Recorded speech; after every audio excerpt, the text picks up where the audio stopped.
জাতীয় সংসদ নির্বাচন সামনে রেখে ফেনীতে যৌথ বাহিনীর টহল জোরদার। বিস্তারিত দেখুন ফেনী থেকে সৌরভ হোসেনের পাঠানো তথ্য ও ভিডিওতে। আসন্ন ত্রয়োদশ জাতীয় সংসদ নির্বাচনকে সামনে রেখে ফেনী শহরে আইন শৃঙ্খলা পরিস্থিতি স্বাভাবিক রাখতে সেনাবাহিনী, বিজিবি, র্যাব ও পুলিশের সমন্বয়ে গঠিত যৌথ টহল জোরদার করা হয়েছে। শুক্রবার বিকেল থেকে শহরের গুরুত্বপূর্ণ সড়ক, জনবহুল এলাকা, স্থাপনা ও প্রবেশপথে এই টহল কার্যক্রম পরিচালিত হয়। টহল চলাকালে শহরের বিভিন্ন কৌশলগত পয়েন্টে নিরাপত্তা বাহিনীর সদস্যদের সক্রিয় উপস্থিতি লক্ষ্য করা যায়। তারা যানবাহন চলাচল পর্যবেক্ষণ, সন্দেহভাজন ব্যক্তির গতিবিধির নজরদারি এবং গুরুত্বপূর্ণ স্থাপনা নিরাপত্তা নিশ্চিত করেন।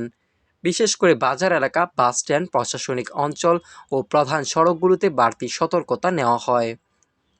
নির্বাচনকালীন সময়ে সম্ভাব্য নাশকতা ও বিশৃঙ্খলা প্রতিরোধ এবং ভোটারদের নিরাপত্তা ও আস্থা নিশ্চিত করতেই এই যৌথ টহল পরিচালনা করা হচ্ছে বলে জানিয়েছেন সংশ্লিষ্টরা। ফেনী মহিপাল সেনা ক্যাম্পের ক্যাপ্টেন মনিরের নেতৃত্বে সেনাবাহিনী, বিজিবি, র্যাব ও পুলিশের সমন্বয়ে এই যৌথ টহল পরিচালিত হচ্ছে।